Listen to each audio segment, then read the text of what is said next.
Before I became serious about tabletop board gaming and wargaming, and before I started making these video reviews, I still had time to play video games on my Xbox, and I enjoyed playing the game Gears of War.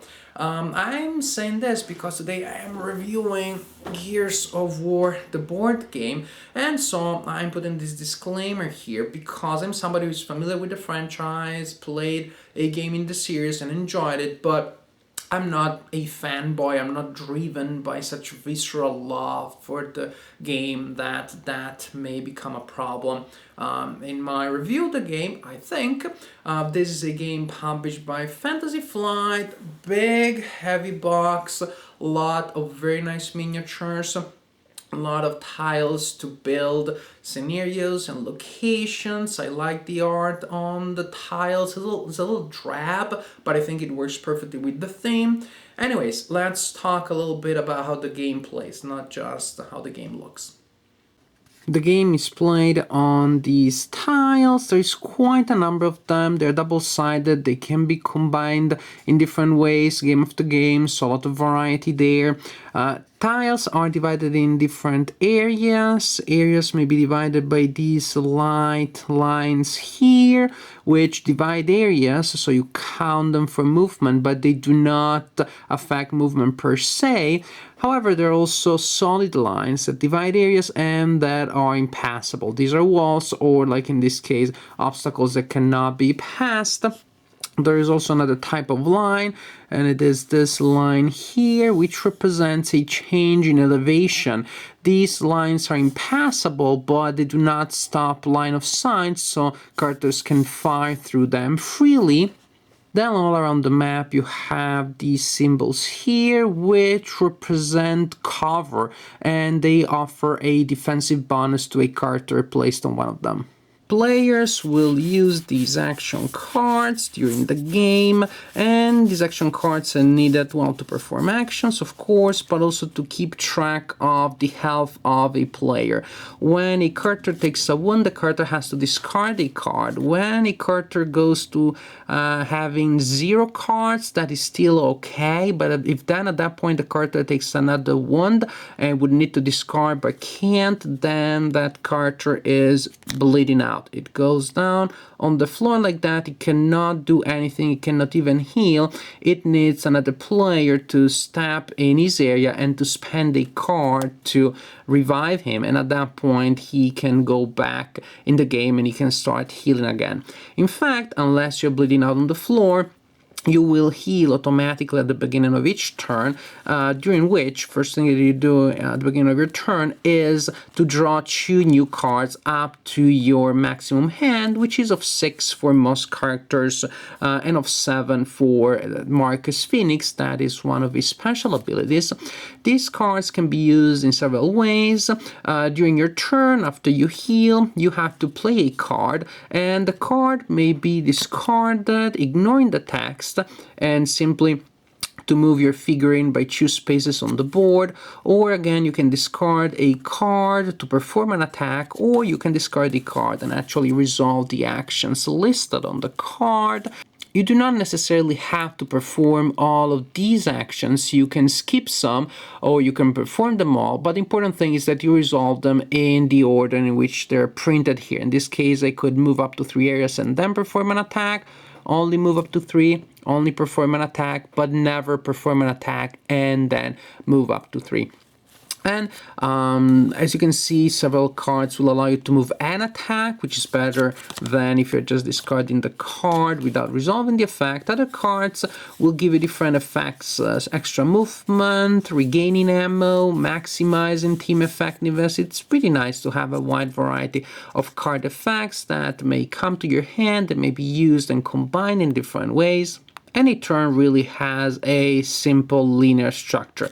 First, you heal by drawing up to 2 cards. You play your card, resolve the effect. Then you draw a card from the AI pile. A card will indicate a type of enemy that activates that turn. There may also be special general effects that may activate a higher number of enemies, maybe every enemy on the board. And you will simply follow the instructions on the card that will indicate you if the enemies move and or attack. New enemies may spawn. After that, after you resolve the actions performed by the enemies, game goes to the next player that heals by drawing cards, plays a card, resolves the effects of the card, draws another AI card, and so on and so forth. And the game continues like this until either all the players are bleeding out on the floor or they win the game by completing the mission described on the scenario card. In several cases, cards can be used out of sequence, that is, not in your turn, for their reaction abilities indicated by those symbols there. When you play a card for the reaction ability, you ignore everything else on the card. You can play a card with that symbol during the movement phase of another player. As the player moves into your area, you play that card and you start following that character. So your figurine will end up in the same area where the moving character will complete its movement. You can play this card as an enemy is attacking you to gain 2 extra defense dice. I'll explain later what those are. And this is Opportunity Fire. You can use this card for this ability as the enemies are moving or before they are attacking. And what you can do is you can attack them normally before they attack you, which in some cases can really be a lifesaver. Combat can occur between characters in the same area, or a character can attack another character in another area as long as he has a line of sight to his target. For the purpose of drawing line of sight, a character is considered to be anywhere on a tile if he's not in cover. But if the defender of an attack is in cover, then the line of sight must be drawn to the arrow symbol connected to the cover area. And if it is the attacker that is in cover, then the line of sight must be drawn starting from the arrow symbol that is connected to the cover area. If there is a line of sight, the attack is performed, and it is pretty simple to resolve. You roll a certain number of attack dice for the attacker, the defender rolls a certain number of defense dice, the number of shields that are rolled by the defender is subtracted from the number of ones that are rolled by the attacker, and if there's still a positive number of ones, those are subtracted from the health of the defender. The defender, if he's an enemy, enemy AI may take enough hits to eliminate him just during the first attack, or if those are not enough hits, the enemy is wounded and you use a marker there to record his new state. Also, if the attacker rolls one or more of these symbols here, the omen symbols, then the attacker can use a special ability, sometimes related to the character himself, some other times to the weapon the character is using. And what really gives flavor to combat is the variety of ways in which you can manipulate the number of dice that are rolled. Players and enemies have a natural number of defense dice that they will always roll. The enemies have a natural number of attacks that will roll. The players will use their weapons. Weapons have 2 attack values. One is the standard one. In this case, you can always attack with this weapon and roll 2 dice, or you can use the weapon in overkill mode. You spend an ammo token, and in this case, for example, you would roll 4 dice. Other weapons, as you can see, have different combinations. You have grenades, which are particularly powerful, but can only be used in overkill mode, that is by spending a grenade token. Also, weapons have range, and if you're attacking an enemy out of your range, the enemy will gain extra defense dice. And of course, cover will help the defender.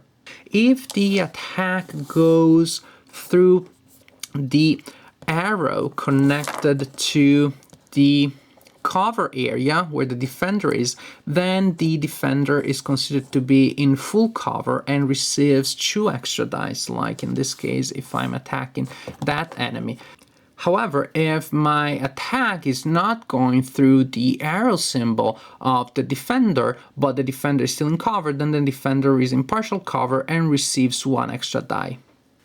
When you start playing the game and you see, oh, you build the space using tiles, you move around, kill monsters, a comparison with games such as Wrath of Ashardalon or Castle Ravenloft is almost natural, but I feel that the systems are pretty different. In Ashardalon or Ravenloft, you have more variety in terms of the events that may happen. The encounter cards may activate traps, spells, other crazy things happen.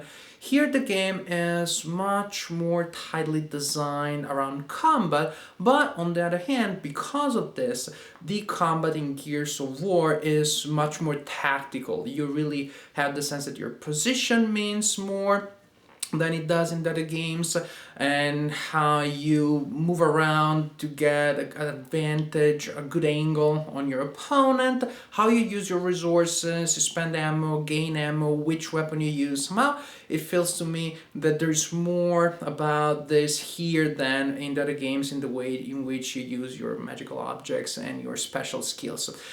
So this really makes the game different and may not make it for everybody.